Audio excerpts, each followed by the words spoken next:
Good evening, everyone, and welcome to Quantum Spirituality on Dreamvisions 7 RadioNetwork.com, the show where past spiritual wisdom and present-day science merge to show us our future.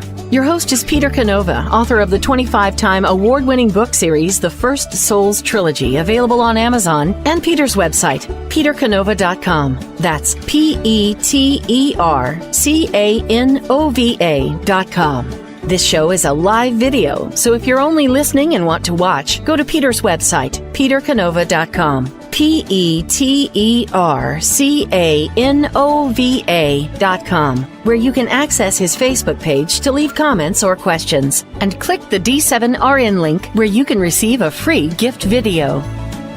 Hello, friends, followers, and listeners. I'm your host from Quantum Spirituality, Peter Canova. This is the show where the past and the present merge to unlock the mysteries of our future. I just want to remind our new listeners that you may want to go back and listen to the first 3 shows, because this show builds one episode on the other. It's kind of instructional in a way. And in the first 3 episodes in particular, we provide a framework to understand some of the issues that we speak of on quantum physics and on spirituality in the later episodes. So we have a great show lined up for you today. And without any further delay, please listen to it and enjoy.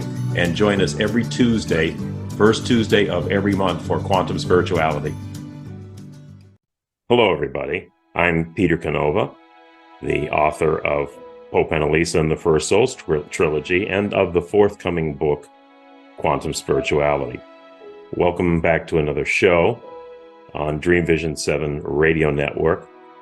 So today, I want to talk about an interesting topic that we have touched on in previous programs, and that's the idea that we might just be living in a virtual reality.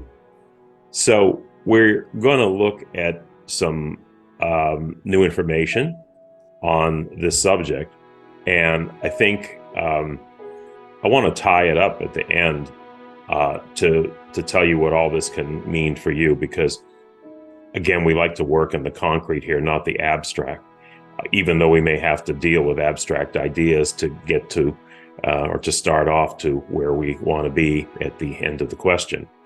But I'm going to be talking about how you can actually take some of this information and use it for your own journey, for your own life, to make things maybe just a little bit better. So in previous podcasts and in my book, Quantum Spirituality, I've discussed the belief that we are living in a simulation of virtual reality and a holographic universe. Now, as I often do in the show, I reopen prior topics as new information comes out. And something very interesting has been published on this topic fairly recently. But let me summarize the history of the simulation hypothesis and the holographic universe for you, so you're all a little bit more in the picture. In 1982, an experiment by noted French physicist Alain Aspect showed that subatomic particles can be in communication with one another regardless of the distance between them. Now, physicist David Bohm from London interpreted this to mean that the particles did not communicate by any ordinary means of connection or transmission, but that they were part of an entirety, or a holographic matrix. And this means that the world of separate appearances that we have is an illusion, because at a deeper level, everything is part of an interconnected whole.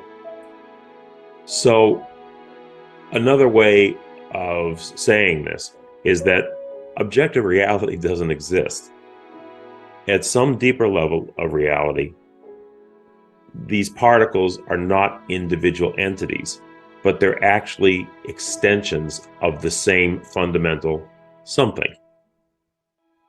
So the reason why Bohm used the term holographic universe is because of one characteristic of a hologram, and that is that each of its parts contains the image of the whole. so that no matter how you could cut it up, subdivide it, or separate it, each of the individual pieces would still retain the image of its entirety.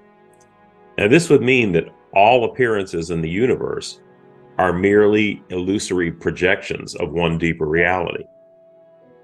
Now, in 1991, Karl Freibram, a psychiatrist and a neurosurgeon, extended his concepts and research on brain function with the statement that the brain functions as an essential hologram, storing vast quantities of information.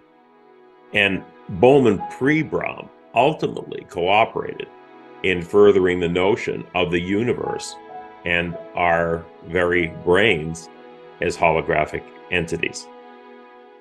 The work that was built on the early theories of Bohm and Freibram has come to be called the holographic paradigm or the holographic universe theory. So in 2003, Jacob Bekenstein furthered an idea begun by John Archibald Wheeler, a noted physicist of an earlier generation. This is the belief that the universe is comprised of information and that matter and energy are incidental. Or some people believe that information is a fifth state behind matter, energy, and other forces in the universe. So there is a growing trend in physics towards this belief of the universe being comprised of information. Building on work from Stephen Hawking and others, Bekenstein found that the information comprising a black hole does not exist within the black hole. The information that makes up the volume or the inside of the black hole is a projection from its surface horizon or its outer surface. To use a more understandable example illustrating the significance of this discovery, picture a bucket. Now, we normally think that the information or contents inside the bucket resides within the volume area of the bucket. But Bekenstein's discovery indicates that the information that makes up the bucket relies on the outer skin of the bucket, and it's projected inward to the volume. So we have a flat two-dimensional surface area of bucket projecting inward from the to the three-dimensional hologram area inside the bucket. Now, if the bucket, let's say, is our universe, and inside the bucket is all the information contained in the universe, the galaxies, the stars, our own Earth, particles, ourselves, then we are actually three-dimensional projections of something outside of what we perceive as reality. Now, that's a quick history of the progression of the holographic universe theory, or the idea that we live in a virtual reality or simulation. Now, some interesting new ideas have come along to support this rather shocking theory, but a theory that was anticipated in the ancient Gnostic Gospels thousands of years ago, insofar as the way the world operates and the nature of a human being. Having said all this, let's look at a very intriguing article that recently came out in Scientific American by Dr. Fuad Khan, an environmental scientist and researcher working on energy transition. Now, similar to my work in quantum spirituality, Dr. Khan uses the simile, or the resemblance of computer operations, to back his thesis. He starts by looking at the fact that we already have computers running all kinds of simulations for lower level intelligences or algorithms. We can imagine these intelligences as any characters in any video game. So Khan begins with the premise that all computing hardware leaves an artifact of its existence within the world of the simulation that it's running, the artificial world of the simulation. And Khan identifies that artifact as the computer's processing speed.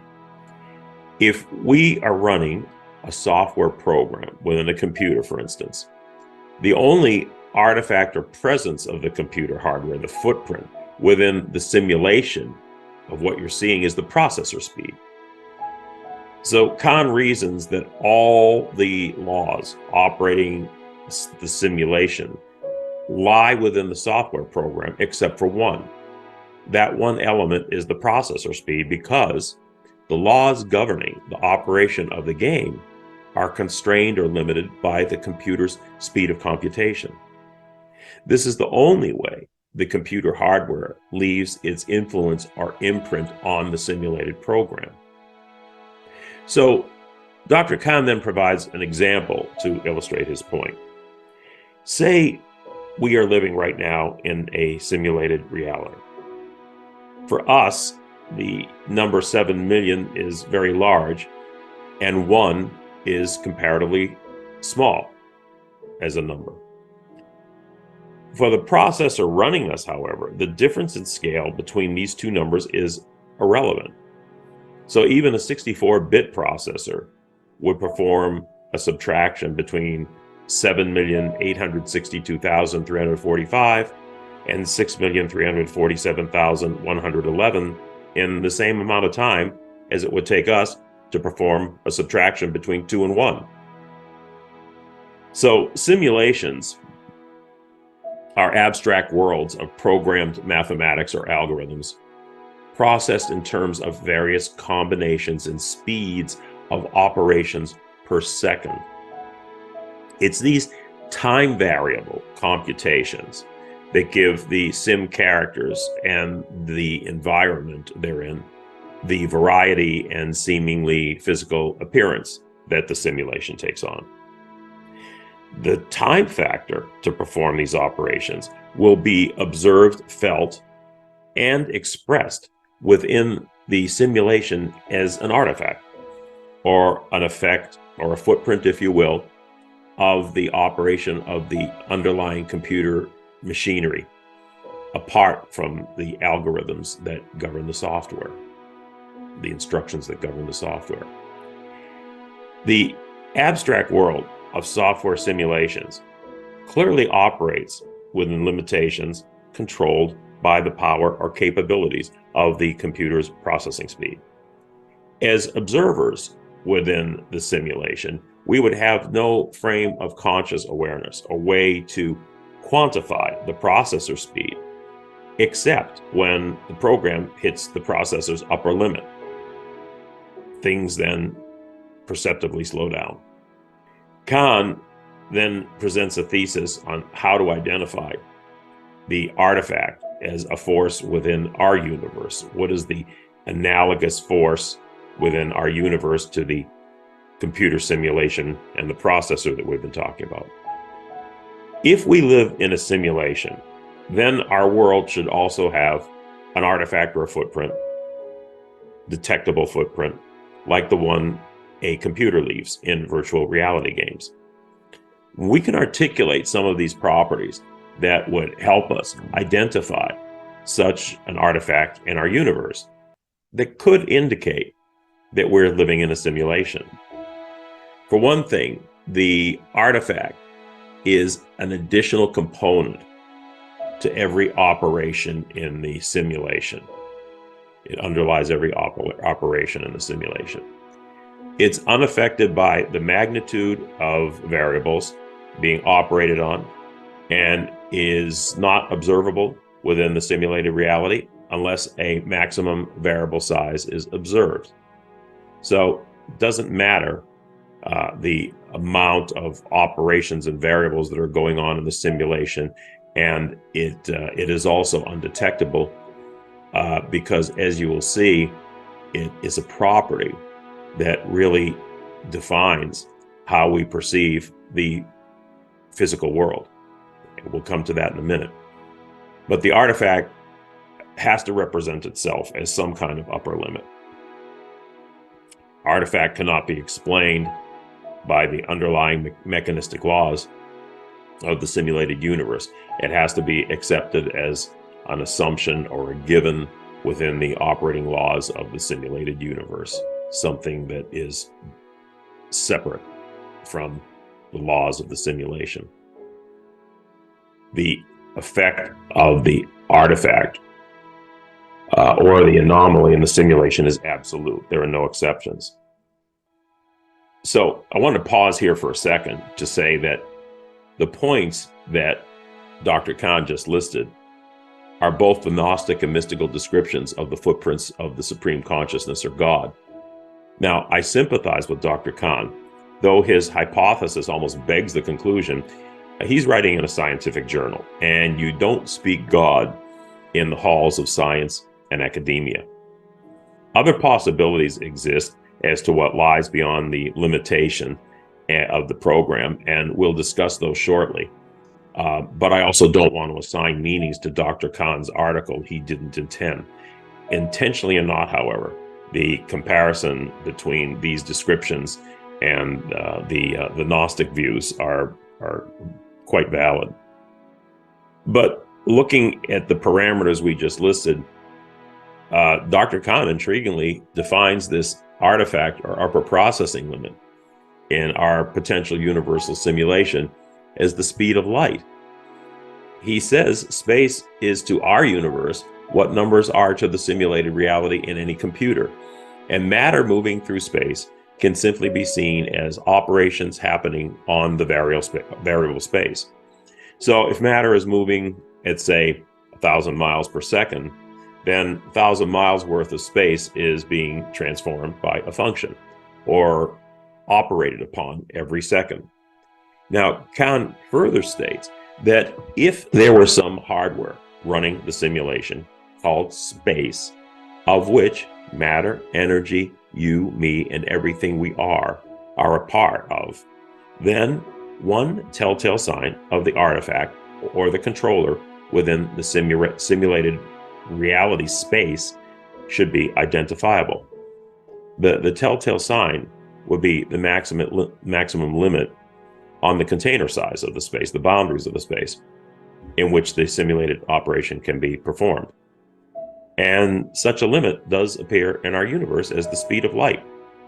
Kahn is correctly stating this fact because light is the means by which we perceive the physical universe. So the boundary of our perceived universe or program is stopped at the speed of light. What we can observe, what physicists can observe of the universe itself, cannot be greater than the speed of light. What lies beyond the speed of light, they cannot detect. So Dr. Kahn concludes that the speed of light meets all the criteria of a hardware artifact identified in the observation of our own computer operations. It remains the same irrespective of observer speed. It is observed as a maximum limit. It is unexplainable by the physics of the universe, and it is absolute. It meets all the points that we outlined above. So the speed of light essentially is the hardware artifact showing we live in a simulated universe. This makes sense to me since I believe computers are actually reverse engineered from the functions of the archetypal patterns of how our own minds work. I just want to take a minute to remind everybody that my new book, Quantum Spirituality, is available for pre-publication sales on Amazon, and you can find it in either Kindle or paperback versions. And I'm happy to say that soon it will be in an audio version also. So for those of you who follow the show or are interested in some of the topics that we speak about, this book is going to be a must. It just covers the full spectrum of the possibilities of creation, how the world operates, how you can accumulate knowledge, and really increase your level of consciousness in a way that will be beneficial for how you live your life.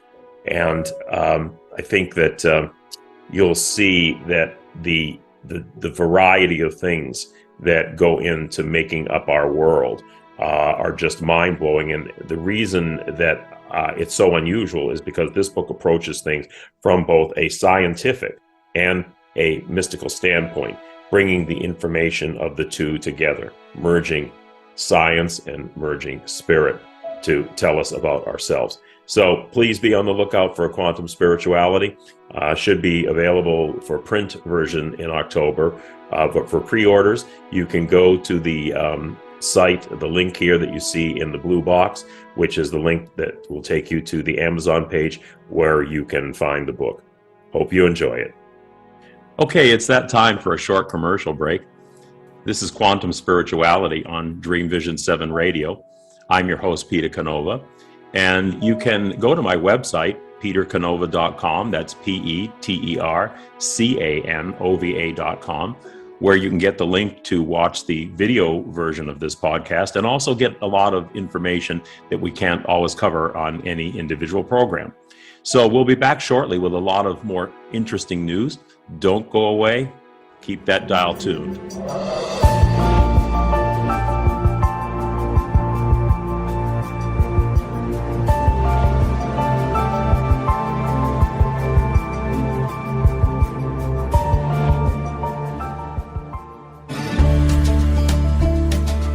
How did life start on Earth, and why is there so much suffering?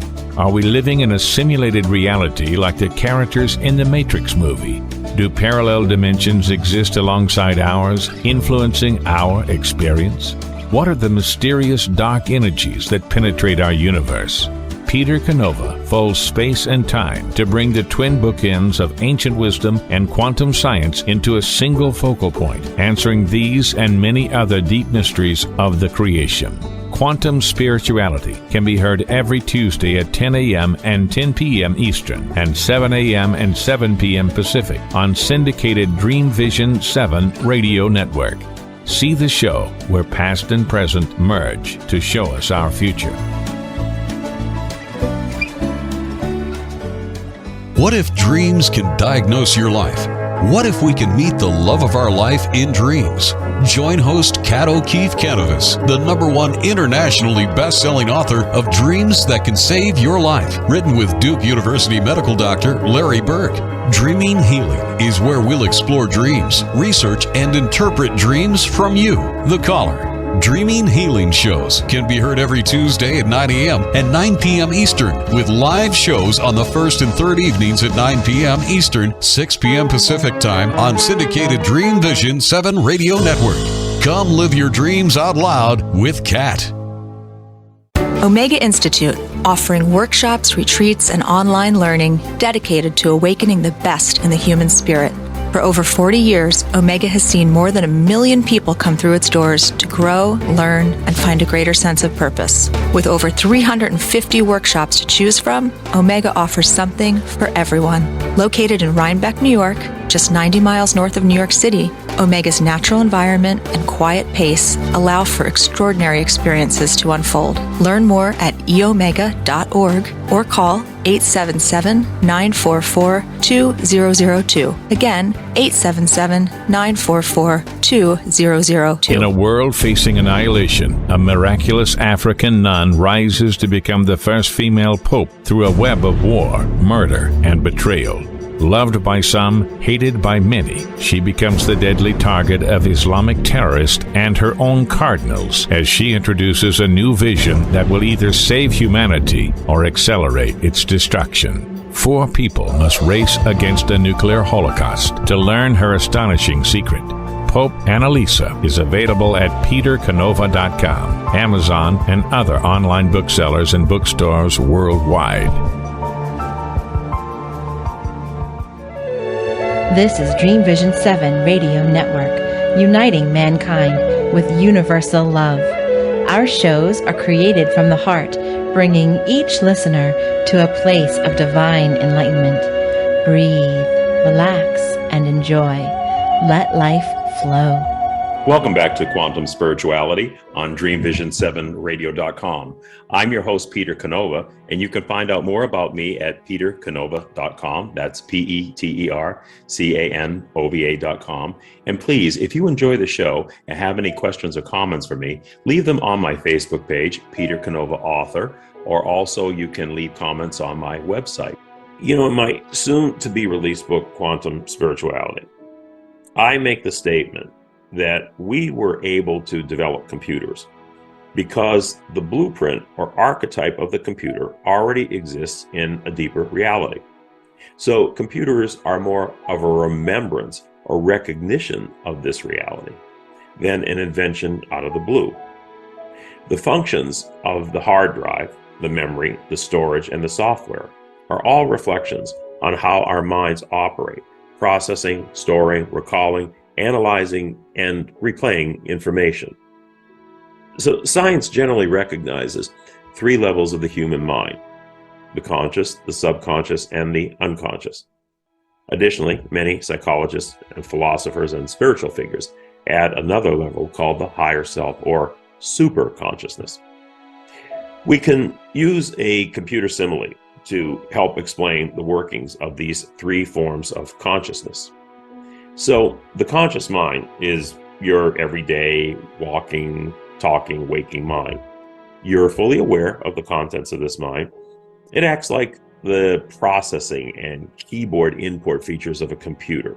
The computer keyboard inputs data into the processor, and the results are displayed on the monitor screen of our consciousness. So our conscious mind works similarly. It absorbs information from external or internal stimuli, and the results are processed and judged on the screen of our conscious awareness. The conscious mind uses thought, verbalization, or words, pictures, and writing to communicate. It's the directing, conceptualizing part of the mind. It's proactive compared to the more passive subconscious and unconscious minds. Now, the subconscious mind is like an automatic recording device.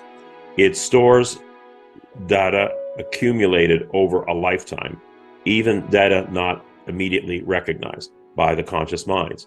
The stored data of the subconscious is like the cache function stored in the RAM or random access memory of a computer. So RAM memory is the place in the computer where programs, data, and frequently used information that is in need of quick retrieval is stored in the subconscious. So these things can easily be retrieved or reached, just like in a computer processor. It's much faster and more accessible to other types of memory, such as the SSD hard disk or the ROM memory. So information stored in the subconscious is information that has been edited to be important and easily retrievable, needed but not readily retrievable, unlike information in the unconscious.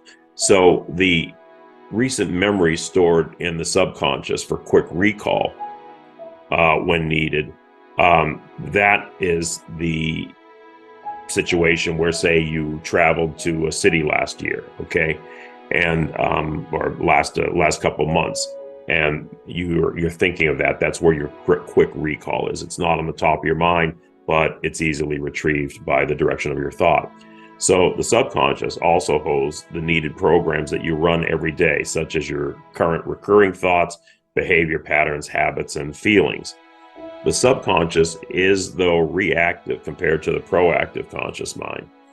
It responds to thoughts from the conscious mind and emotions from the unconscious.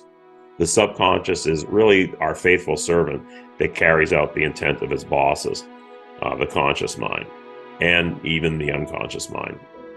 It performs best when the thought and the emotions are in harmony. Now, if thought and emotions conflict, deeper emotions will win out every time. That's why when things go wrong, you hear people say the result was not what they wanted, what they intended, or that for which they had prayed. conscious desires lose out to strong emotions. Now, the unconscious mind is like the solid state drive of your computer. It is a part that comes preloaded with certain programs that could come from the collective unconscious or perhaps from past lifetimes. It acquires other parts of consciousness during one's current lifetime or information, but it's the long-term storage place for all the personal and collective memories and programs that have been installed in us since birth.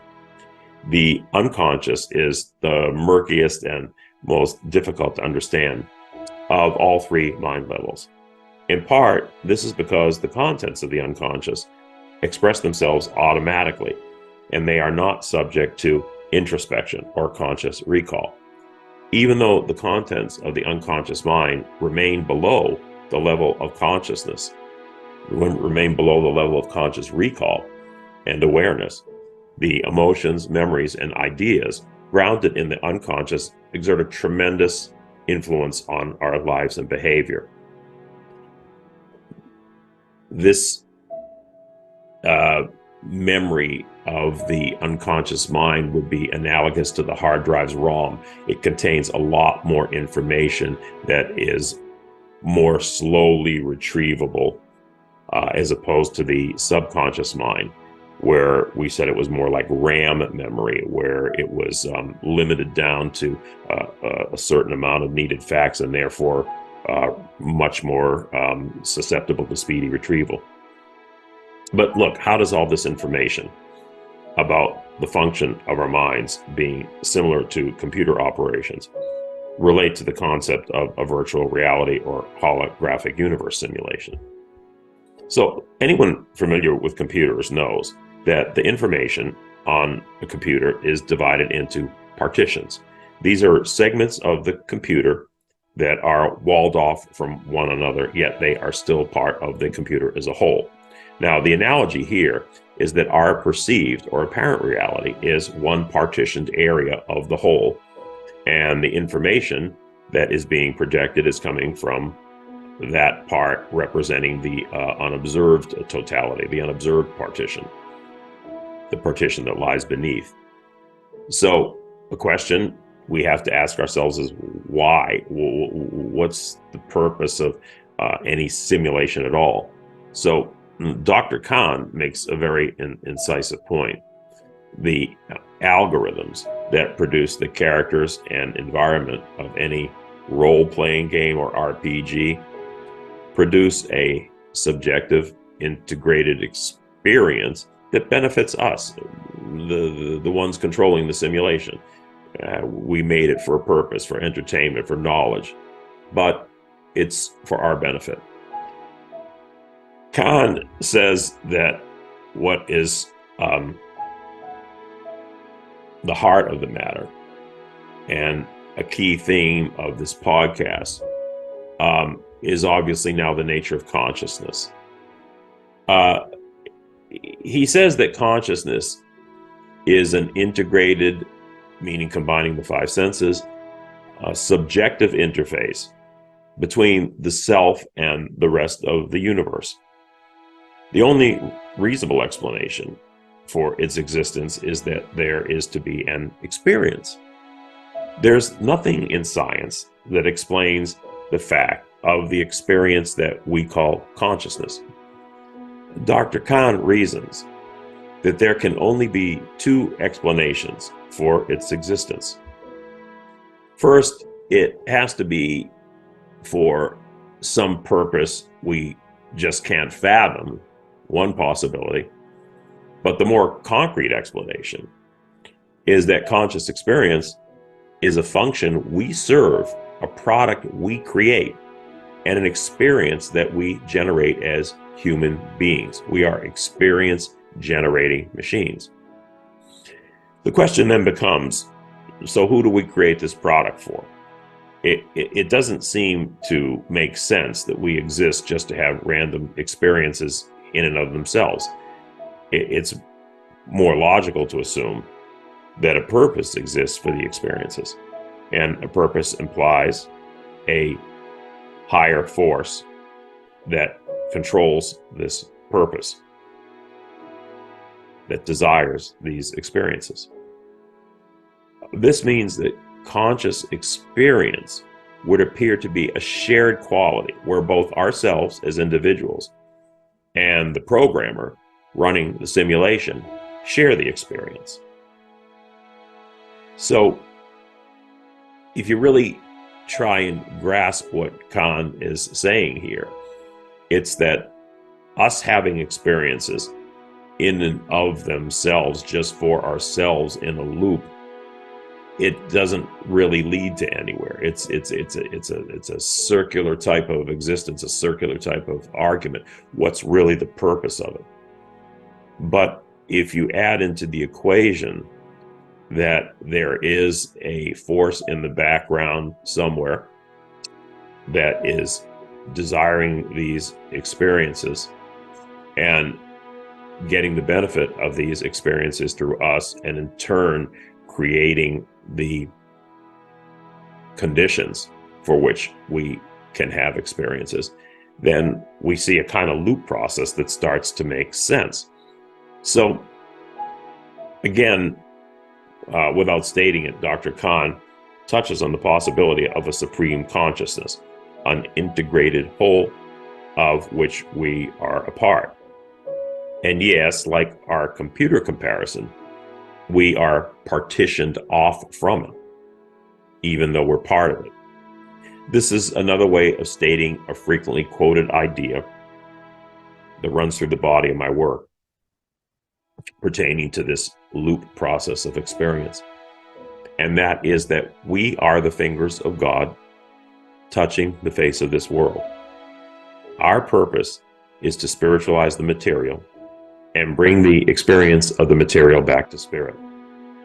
Essentially, human experience is the bridge between the state of matter and the non-physical, energetic dimension of spirit.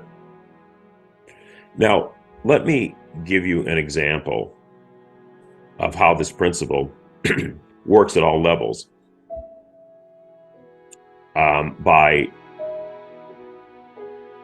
applying it to a fictional character in my book, Pope Annalisa. And I'm going to describe Pope Annalisa as an algorithm.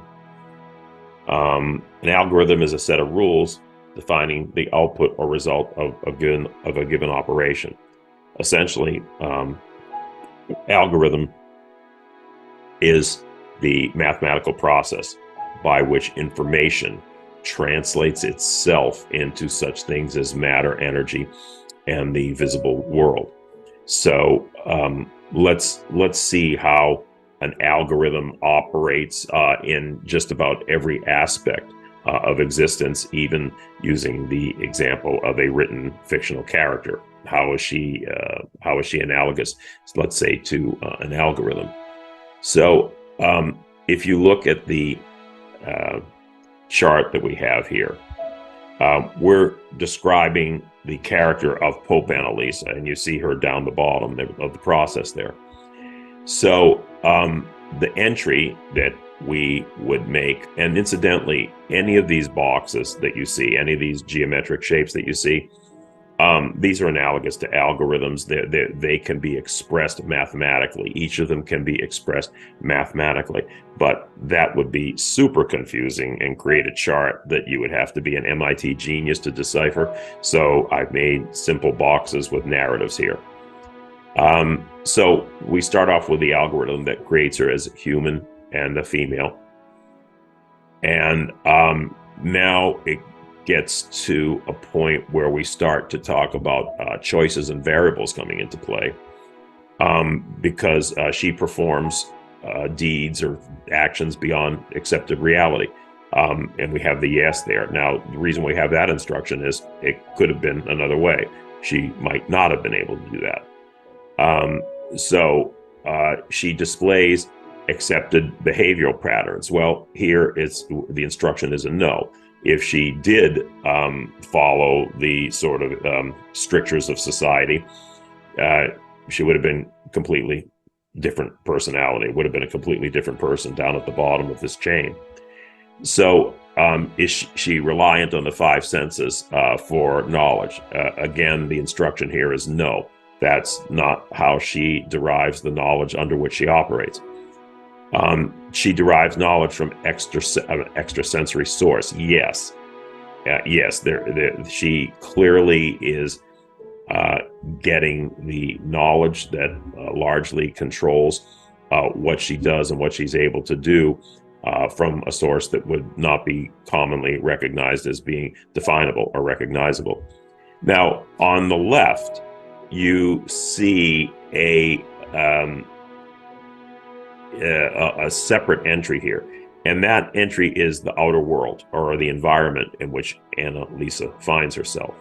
So in that world, she is misunderstood by others, and further defining how humanity views her, the camp is split. Some adore her and some fear her. Now, the reason why this is a separate entry is that Annalisa really, in some ways, is not of this world. She's physically here, but she's on a plane, a consciousness plane, that is different from the rest of humanity. So the kind of squiggly line between Annalisa and the outer world indicates that the events of the outer world kind of flow through her. They don't control her. She more controls the events. So the outer world flows through her.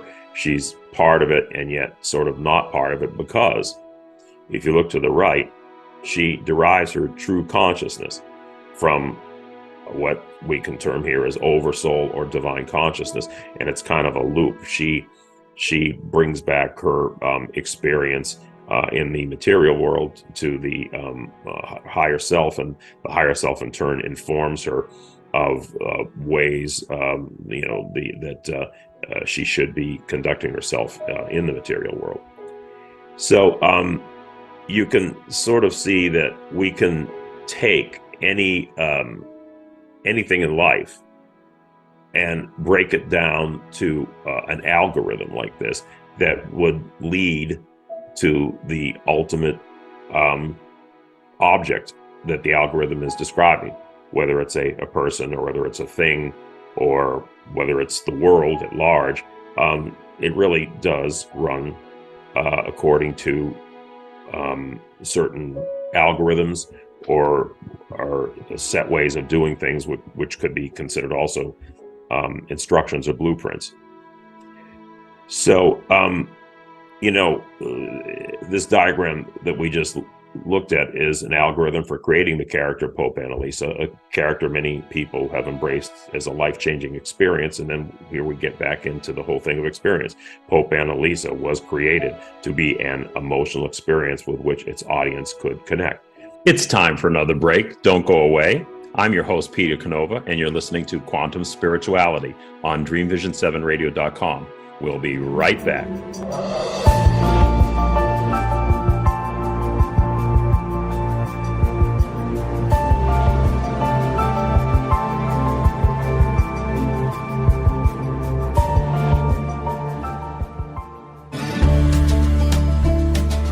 How did life start on Earth, and why is there so much suffering? Are we living in a simulated reality like the characters in the Matrix movie? Do parallel dimensions exist alongside ours, influencing our experience? What are the mysterious dark energies that penetrate our universe? Peter Canova folds space and time to bring the twin bookends of ancient wisdom and quantum science into a single focal point, answering these and many other deep mysteries of the creation. Quantum Spirituality can be heard every Tuesday at 10 a.m. and 10 p.m. Eastern and 7 a.m. and 7 p.m. Pacific on syndicated Dreamvision 7 radio network. See the show where past and present merge to show us our future.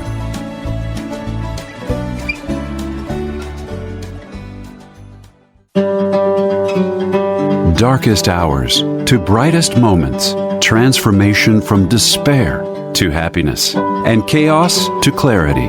Real people, real pain, real healing.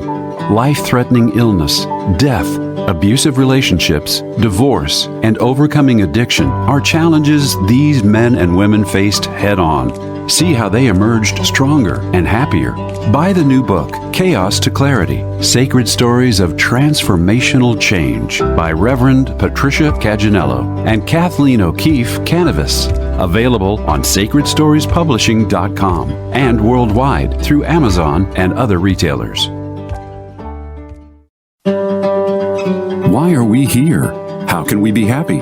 Questions asked from millennials to boomers. Crappy to Happy, Sacred Stories of Transformational Joy answers them using true stories of grit, grace, and love.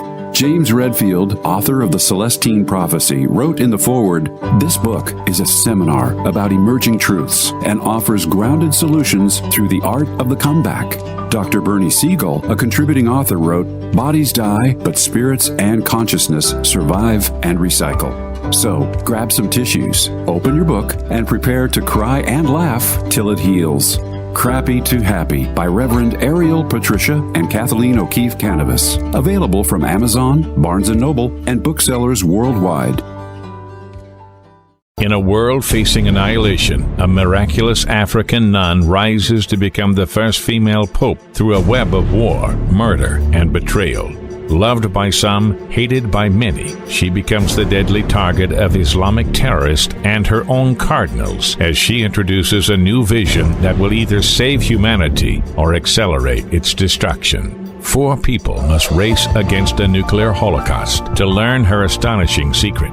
Pope Annalisa is available at petercanova.com, Amazon, and other online booksellers and bookstores worldwide.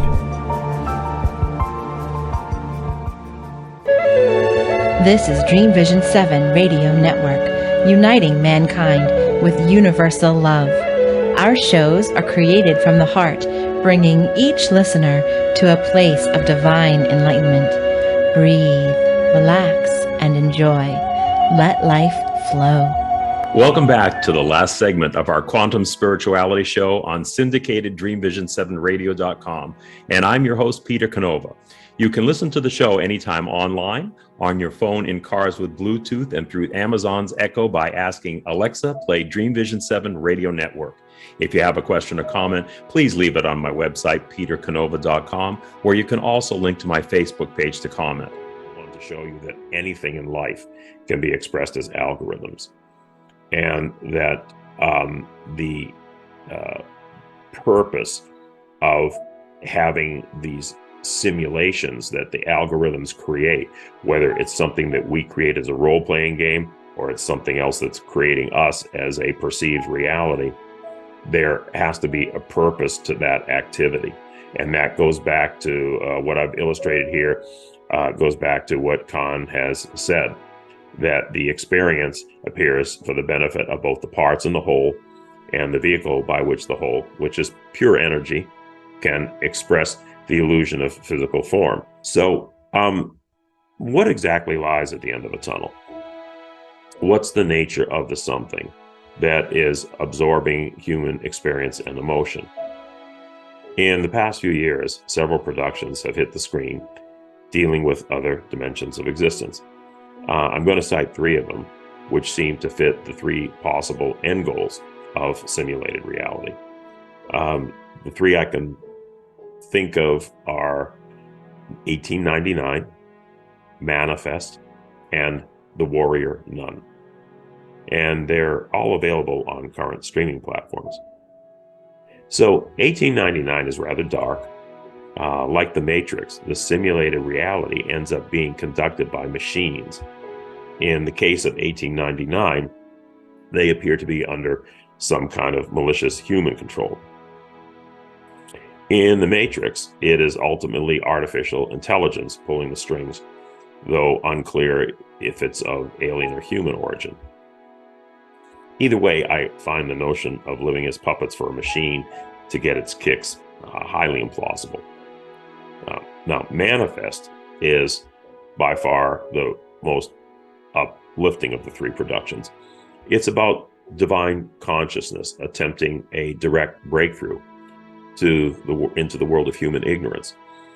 And this is exactly how the Gnostics pictured the mission of the Christ. He was kind of a divine agent that broke into humanity's prison to free them from ignorance and unwitting servitude to darker powers.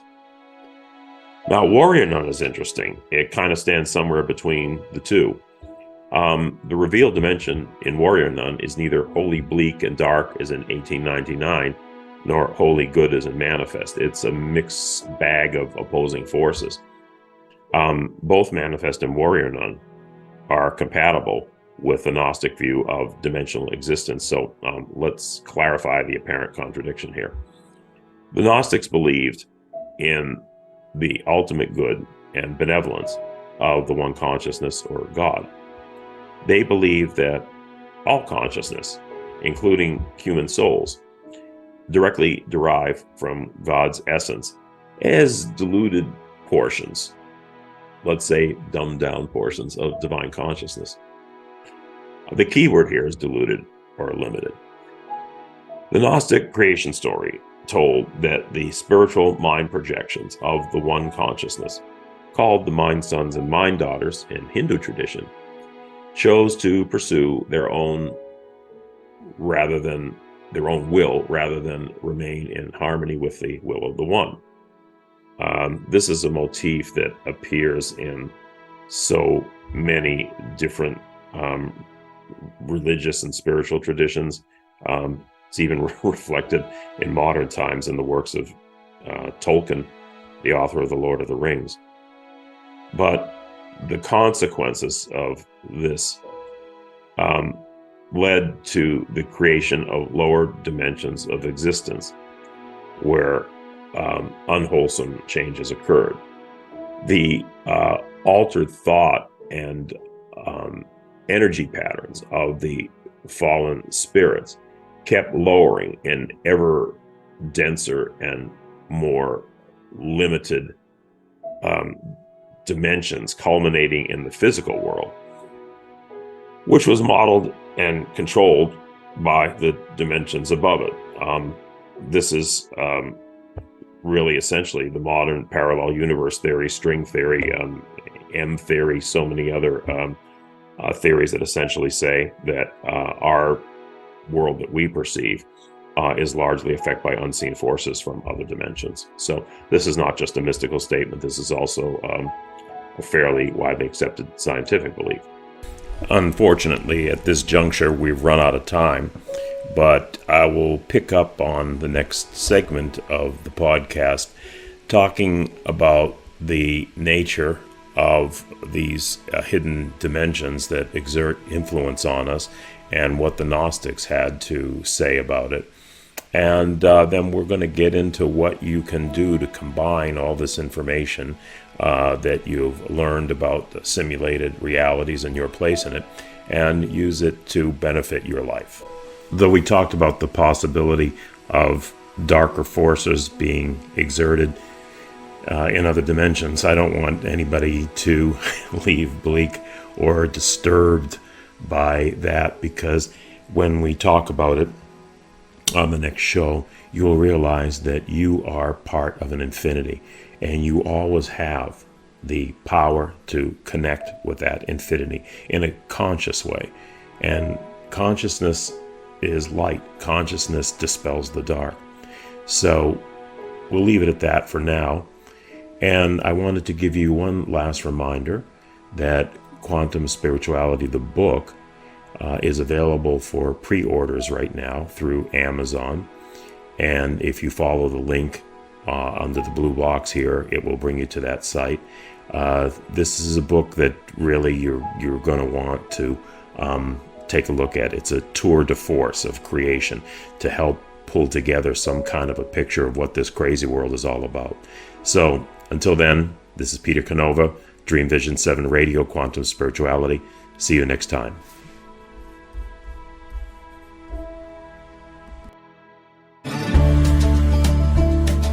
This ends today's segment of Quantum Spirituality, the show where the past and present merge to show us our future. Join us the first Tuesday of each month for cutting-edge information and informative new episodes. This show will be archived on the Quantum Spirituality Dreamvisions 7 Radio Network website page, also accessible at petercanova.com. That's petercanova.com.